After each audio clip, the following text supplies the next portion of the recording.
Bisa ya? Tidak terlalu cepat, tidak terlalu Pas. Oke, pas. Baik. Terima kasih. Nah, 70% termasuk Daud salah satu. 70% tidak mampu jaga kemurnian karakter. Nah, sekarang kita berbalik kepada Ayub. Kenapa Ayub disebut sebagai orang yang dibanggakan oleh Tuhan? Karena Ayub punya karakter itu. Ya. Karakter dari Ayub adalah dia saleh. Dia jujur, dia takut akan Allah, dia menjauhi kejahatan. Ini yang membuat Tuhan bangga. Dia bilang Pak Iblis, dia bangga-banggakan Pak Iblis. Karena lihat tak, tapi hamba. Namanya Ayub. Dia orang yang saleh. Kata saleh dalam tulisan aslinya dia pakai kata taun. Arti dari kesalehan itu punya arti begini. Hidup tidak bercelah. Kata taun itu punya arti hidup tidak tercemar. Kata saleh selanjutnya itu punya arti hidup dalam kekudusan. Itu Bapak Ibu. Hidup dalam kemurnian. Belum tercemar, belum terkontaminasi. Ini yang Tuhan temukan dalam hidup Ayub. Saleh. Hidup dalam kekudusan. Tadi saya coba cari-cari referensi yang saya punya materi 2018 tapi nggak dapat, nggak ada di laptop ini, di tab saya. Ada sebuah penelitian tentang kondisi kekudusan yang terjadi. Buku itu saya lupa namanya, makanya saya cari tadi tidak bisa ditampilkan. Lalu dia bilang begini, bagi seorang yang berumur 40 tahun sampai 50 tahun, kita soleh langsung 52. Gitu ya. Dia sangat rentan sekali untuk hidup dalam kejatuhan.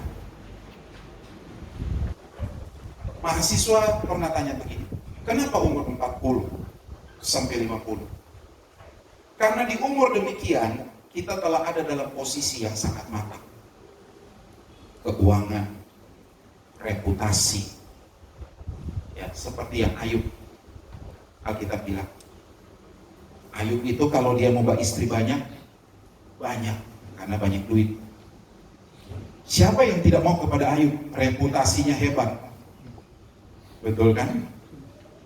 Tapi Ayub memilih, sekalipun istrinya cerewet, kutukilah Tuhanmu dan matilah kamu.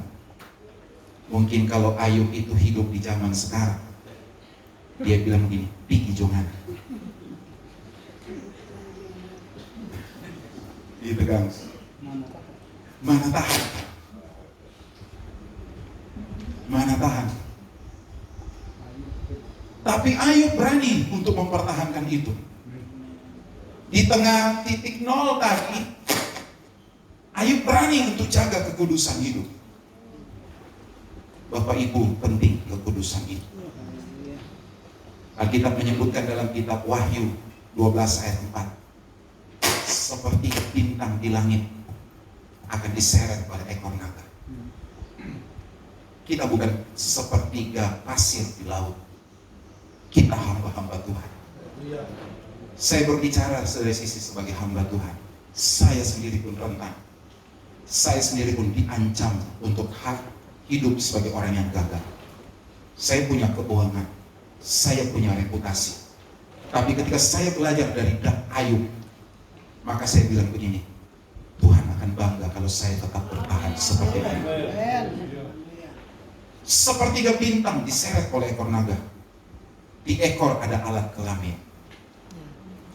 Betul? Tadi saya kesaksian dengan Bapak Pendeta. Dari 2017 sampai hari ini, sekarang, saya pemateri tentang karakter building camp.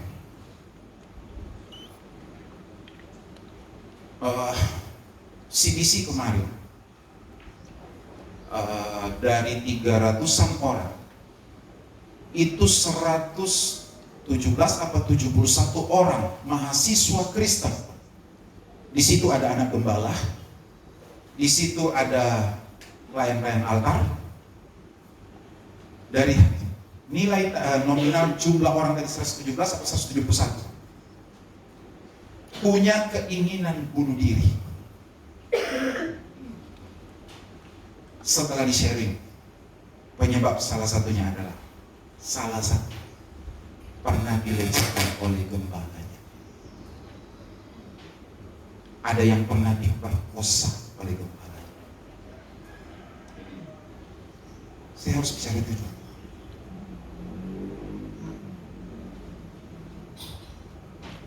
Ini fakta.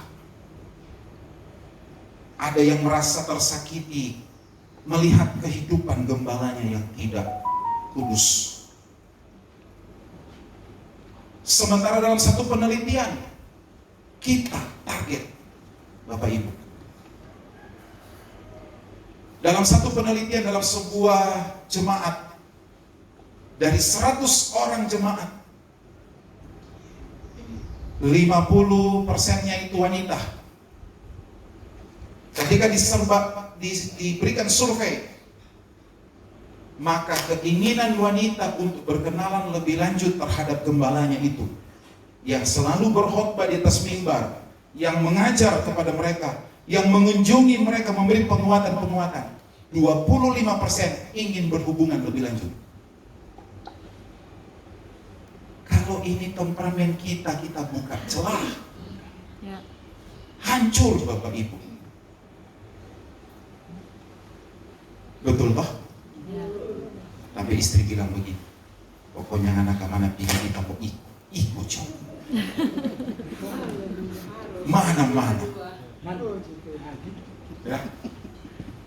Salah Tuhan bilang dua jadi satu. Mar ini dia tidak ikut kan? Kecapean kasihan Bapak Ibu. Tadi malam orang dua menimpa sampai jam 1 kayaknya. Kita kurang ingat Tuhan jam dorang undang kali ini, pertama kali ini boleh datang terlambat. Begitu, jadi 9:30 kita soal.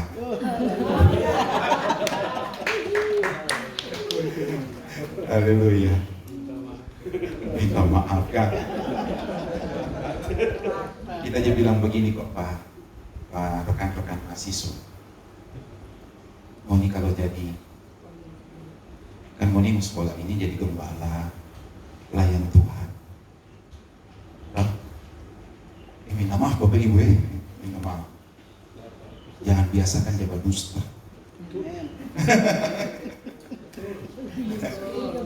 Gitu kan?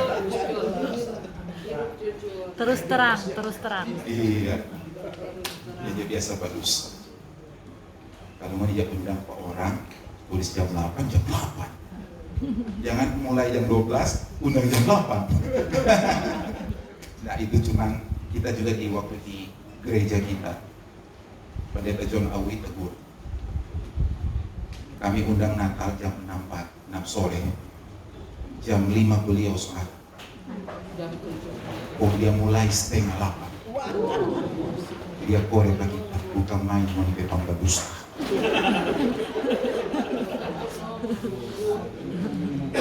Dia korek jam 7, mau mulai atau langsung mau pulang.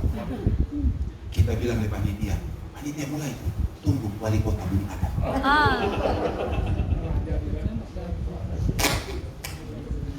Pendeta John bilang 5 menit lagi tidak mulai kita pulang. Itu pengalaman, gitu ya. Nah kembali ke tadi, kekudusan penting. Ya kekudusan. Jaga pergaulan Anda. Temperamen kita kalau sanguin, saya sudah bilang tadi, terlalu baik-baik pada orang lain. Bisa dia terlalu baik-baik pada teman pria, bisa dia baik-baik pada teman wanita. Bapak Ibu, saya sanguin. Kita ketemu dengan teman SMA wanita. Kalau orang biasa, baku dapa, halo, apa kabar? Betul kan? Kita begini, halo apa kabar? Oh baik. Ih, kita istri pulang, dia bilang begini, papa nggak sopan. Kita langsung tarik sapu dada. Yang sopan di mana? Itu orang istri kau pegang-pegang. Ya Tuhan. Kira-kira ibu-ibu gembala bagaimana? Iya betul. Betul tapi istri atau salah?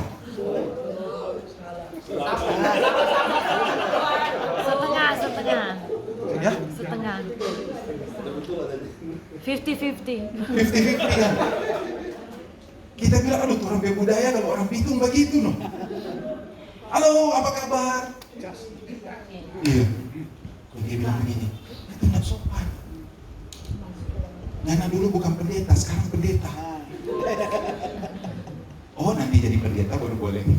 Baru batasi. Dia bilang enggak. Kamu harus bangun batas-batas yang wajar.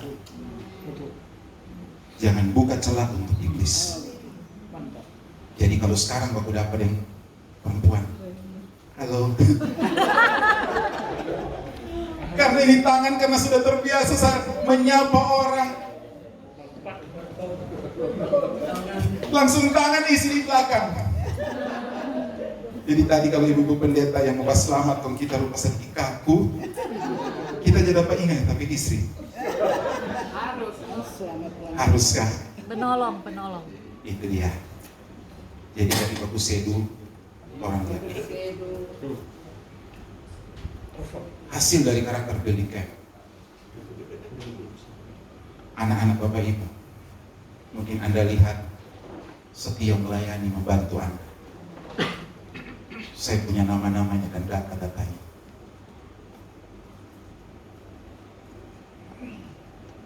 Tapi saya tidak mau bicarkan kepada Anda. Saya doakan kepada Tuhan.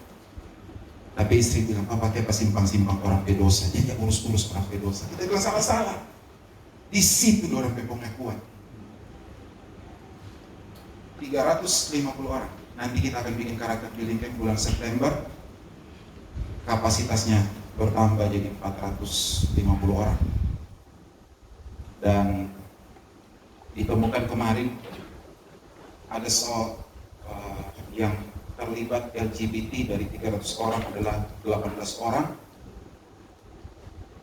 Salah satu anak gembala, yang lain itu pelayan-pelayan altar yang menjual diri hidup dalam persinahan. 14 orang. Sedih kan Bapak Ibu? Sedih. Tapi dimulai dari mana? Mereka salah patron. Bapak gembalanya, ibu gembalanya menampilkan karakter yang jelek. Saya sebagai bukan gembala sedih. Tapi saya bilang begini, ayo kita mulai dari nol lagi ya. Ada seorang wanita tulis surat kepada saya. Kak, kalau di Kelma panggil Kak. Kak, bisa sharing nggak? Saya seorang wanita cantik Bapak Ibu. Dia nggak langsung berkenalan, dia kirim surat. Saya cari tahu data pribadinya, namanya, saya temukan dia. Cantik, putih, pelayan altar. Dia tulis begini, saya wanita yang telah ditiduri oleh ratusan laki-laki. Saya mohon bantu doa. Karena saya sekarang lagi sakit nanah keluar. Waktu saya ketemu dia, saya hanya jabat tangan dan saya bilang begini, maukah Anda ditolong oleh orang lain bukan saya? Dia minta saya Bapak Ibu, saya nggak berani. Saya bilang kalau Anda mau, ada teman wanita yang bisa untuk melayani Anda lebih khusus. Sama-sama di Pelma. Kita mau Kak, kita gantian jebak ke kita. Betul. Ada seorang ibu yang terang-terangan minta konseling Saya bilang saya mau bawa istri. Enggak, saya mau bapak sendiri. Di mana? Dia bilang di hotel. No. Jebakan ya. Saya pernah alami jebakan-jebakan besar waktu kerja di bank. Musim kredit usaha tani. Hebat. Sudah ada di dalam kamar dengan 2 wanita. Udah polos. Saya bilang Tuhan tolong. Bukan apa, Bapak Ibu. Saya bukan bicara tentang kekuatan untuk lari dari kondisi. Belum menikah waktu itu. Saya wakil pimpinan cabang pemutus kredit. Sudah dibawa di hotel, di Tondano Hotel Forel. Sampai hari ini kita lewat di hotel itu, kita bilang duduk. Kita berkenangan di sini dan lupa. Orang kunci Pak kita, Bapak Ibu. Saya bilang kepada mereka berdua, 2 orang langsung. Sudah bilang Yesus selesai, Pak. Telepon Batoki. So selesai bilang, orang ada beki. Itu tantangan. Maukah kita mau tetap hidup saleh? Amin. Haleluya. So boleh jonya sekarang banyak. Nanti ibu-ibu semua kawal tuh bapak-bapak terus. Kita jaga negara tapi istri bilang begini. Pak, anak suami saya. Kalau orang-orang muda sudah tertarik, kita bilang begini, iya. Kita bermuka di badan suami saya, maka dompet masih ada. Kalau begitu, mulai hari ini kita jatah cuma 100.000 gitu. Saya pengagum Katrin pun. Saya pengagum Benny Hinn. Ya. Benny Hinn menulis buku hebat. Saya waktu kuliah dulu saya punya buku semua Benny Hinn. Selamat Pagi Roh Kudus dan ada banyak buku itu. Tapi kejatuhan Benny Hinn membuat saya shock berat. Ya. Orang yang hidup bergaul dengan Roh Kudus pun bisa jatuh. Itu artinya begini, kita tidak kebal dengan godaan dan kejatuhan. Ya, mulai periksa temperamen kita dan mulai bentuk karakter kita. Amin. Poin yang kedua, apa yang ada dalam hidup seorang Ayub? Oh, Ayub itu jujur.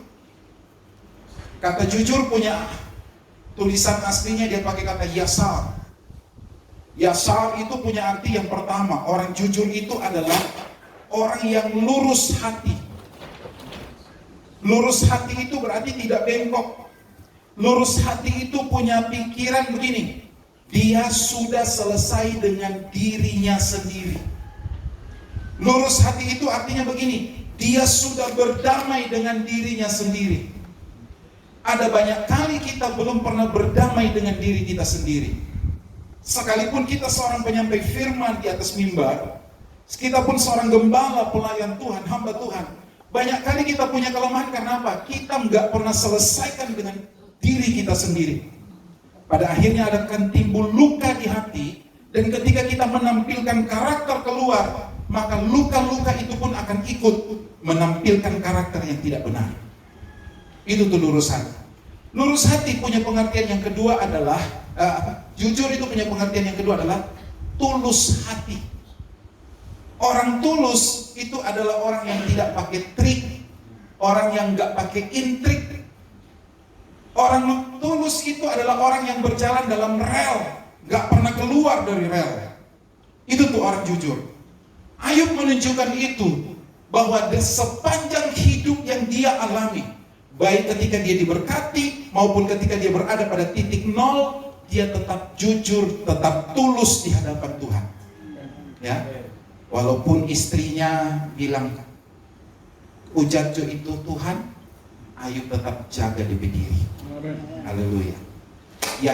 Yang ketiga kata jujur itu adalah orang jujur dalam pengertian yasar itu punya arti teguh dalam integritas. Dia berani berdiri di atas kebenaran. Dia berani berkata ya di atas ya, tidak di atas tidak. Banyak kali kita menjadi orang yang idealis seperti ini, memiliki integritas. Kita dibenci orang, kita dimusuhi orang. Tapi saya berani berkata hari ini bahwa walaupun orang banyak membenci, tapi Tuhan bangga kepada kita. Amin. Orang yang berintegritas itu pelayanannya nggak pakai topeng. Apa yang ditampilkan di mimbar sama yang ditampilkan di rumah.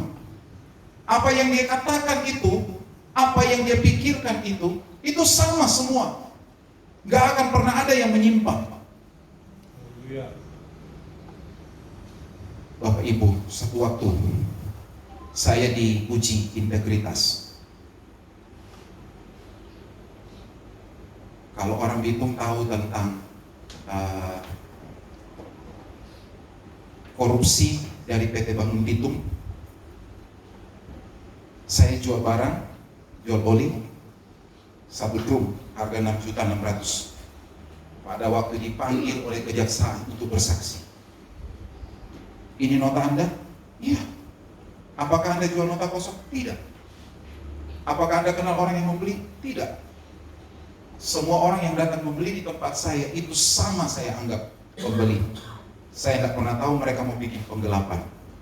Katanya Anda jual nota. Siapa bilang? Saya berani berdiri ya di atas ya, tidak di atas tidak. Saya ditawarkan oleh salah satu instansi di Kota Bitung untuk buat transaksi fiktif seharga 2,8 miliar. 30% untuk Anda, dia tuju. 30% dari 2,8 miliar. Besar bukan? Sangat besar. Lalu, mau Bapak kerjasama? Maaf, bawa di tempat lain. Pejabat itu bilang begini, gila. Saya bilang, biar juga kita gila di muka Pak Bapak daripada kita mau dapat ikan. Jadilah orang berintegritas. Amin. Saya diajar pakai dasi. Waktu kami ada di dalam sebuah seminar tentang integritas, pembawa materi bilang begini, nilai ukur kejujuran seorang yang ada di bangku itu di dasi. Begitu. Makanya satpam dikasih pakai dasi. Ya. Lalu saya bilang gini, apa hubungannya dasi dan kejujuran? Dia bilang yang pertama, dasi itu sebagaimana lidah Anda. Sekali Anda bilang tidak baik, tidak jujur, maka lidah Anda berkata demikian, Anda langsung digaris merah. Dasi punya gambaran, diikat di leher. Sebagaimana firman, taruh pisau di leher. Berarti kendalikan semua keinginan. Ya. Orang pakai batik. Begitu saudara. Tapi saya mau bilang, mari punya karakter seperti Ayub. Tetap jujur. Ya. Berani berkata ya di atasnya. 3. Takut akan Allah. Takut akan Allah punya arti Yahweh dalam bahasa aslinya. Dia punya arti begini. Ayub adalah orang yang punya rasa hormat yang dalam kepada Tuhan. Ayub adalah orang yang membuat ikat Tuhan secara benar di dalam hidupnya.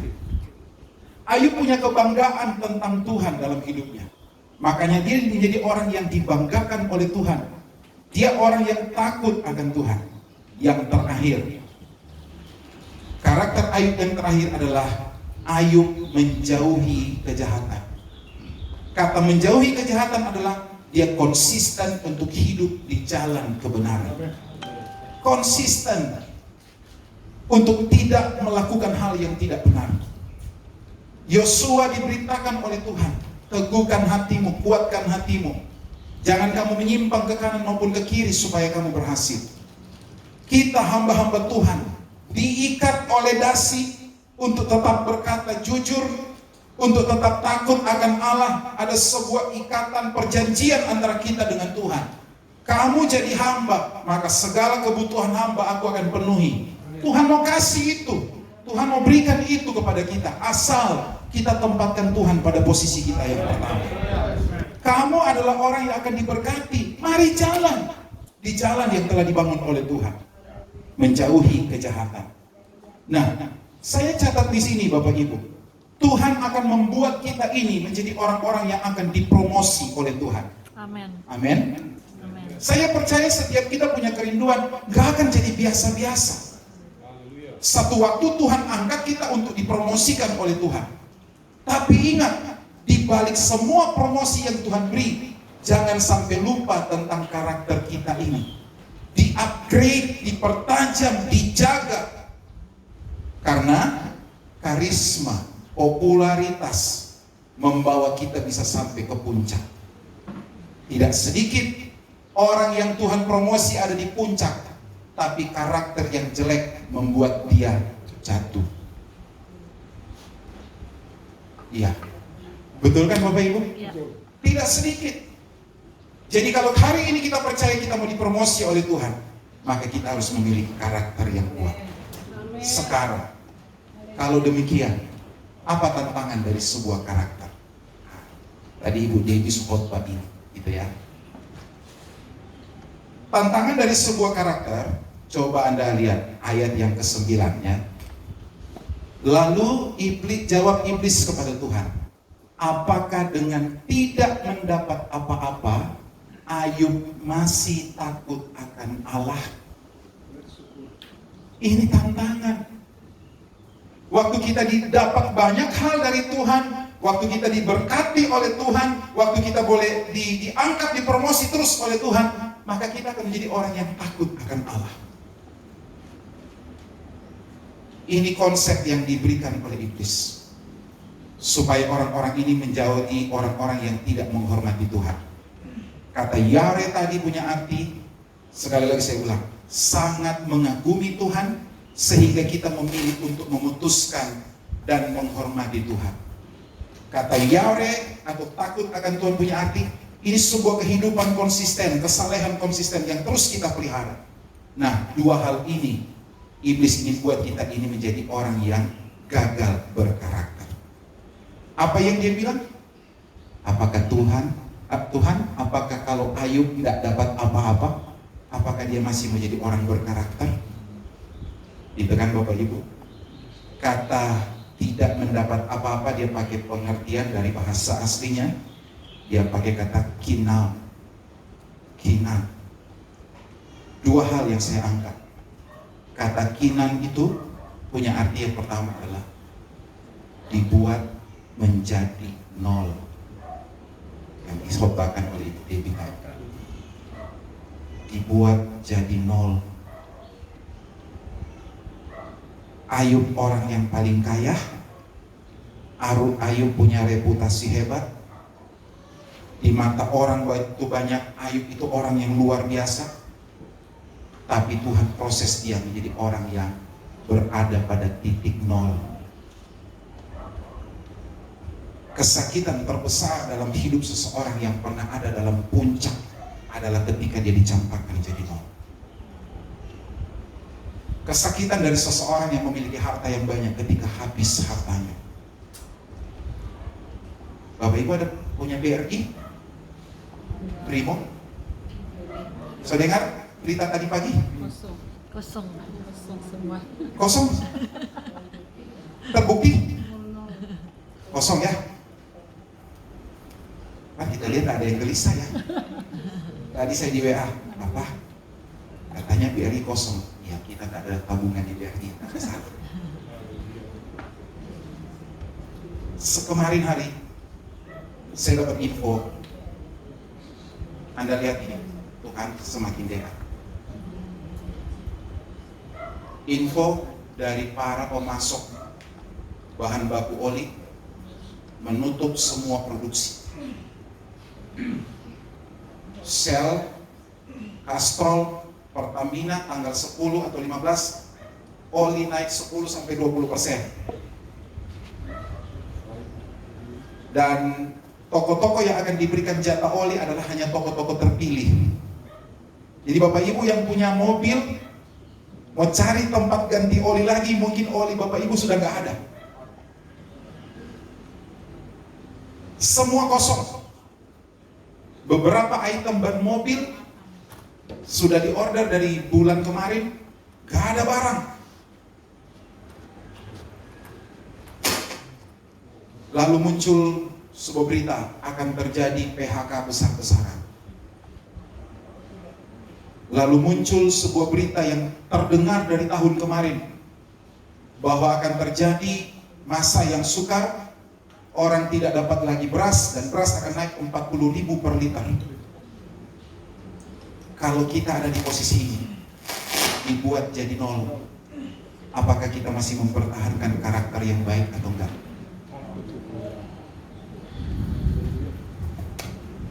Gitu ya. Saudara-saudara saya banyak di Rata Totok stres.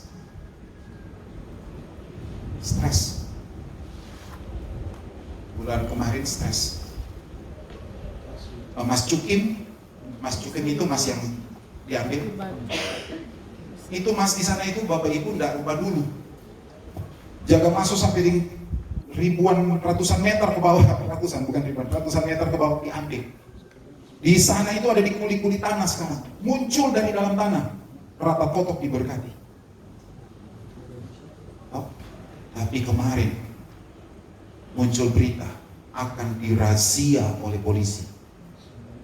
Orang yang punya emas Bapak Ibu simpan di bank takut, mau simpan di rumah takut, polisi merazia.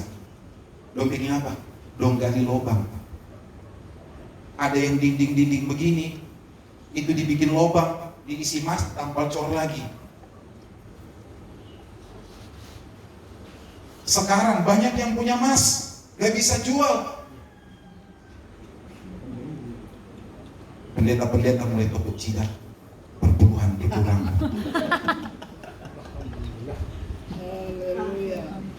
Dulu bangga sekali. Siapa enggak bangga? Ada 5 pengusaha emas di Rata Totok, terjamin pendeta. Perpuluhannya oke. Tapi sekarang pendeta khotbah perpuluhan berkurang. Salah-salah Pak Pendeta. Pak Pendeta orang kasih di orang emas, jangan, tidak aku. Pendeta pun terima. Sekarang mulai ada titik terang, tapi turun dari 2,9 juta, sekarang orang beli 1,7 juta dengan penuh resiko. Anda lihat, pertanyaan kita hari ini, kalau kita ada di titik nol, apakah kita masih mampu mempertahankan karakter atau tidak? Ini tantangan. Hal yang kedua ini sempat saya alami tentang kata cikinam itu, tidak mendapat apa-apa. Dibuat menjadi orang yang tidak berarti lagi dan dibuat menjadi orang yang tidak berguna di hadapan orang lain. Apakah Ayub kalau dia dibikin tidak berarti kepada orang lain, apakah dia masih memiliki karakter yang dia pertahankan atau tidak? Kan Ayub sudah dibilang tadi bahwa dia adalah orang yang suka menolong, dia suka membela perkara orang tertindas, dia suka bicara kebenaran, dia suka ada dalam keadilan. Di mana-mana Ayub hadir sebagai seorang malaikat penolong bagi orang yang membutuhkan. Itu tuh Ayub. Sekarang iblis bilang, coba buat Ayub jadi tidak punya arti lagi. Tuhan ambil dari kekayaan. Tuhan bikin Ayub sakit. Bukan Tuhan bikin. Tuhan izinkan iblis ganggu Ayub, kasih habis dari kekayaan, ganggu Ayub, kasih sakit bagi dia, ganggu Ayub kehilangan apa-apa. Dalam kondisi ini yang diinginkan oleh iblis. Kalau dia sudah ada dalam kondisi ini, maka dia tidak punya arti apa-apa.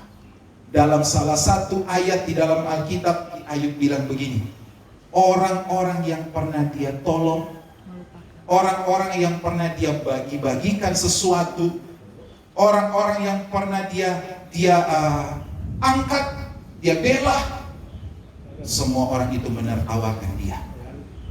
Bahkan dalam ayat yang lain dia bilang begini, bahkan di atas meja makan Ayub sendiri, dorang angkat dompet kaki, dorang bilang kasihan anak Ayub. Tapi Tuhan membuktikan lewat firman-Nya, Tuhan gak pernah salah orang. Amin. Ayub tetap pertahankan karakternya. Dibuat nol, masih oke. Dibuat tidak berarti, tidak berguna, Ayub tetap hidup di dalam karakter yang luar biasa. Haleluya.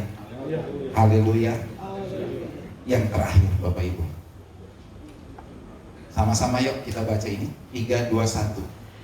Tuhan menyertaimu bukan hanya untuk memberkati, tetapi untuk menyatakan karakternya melalui hidup kamu. Menjadi orang berkarakter adalah pilihan.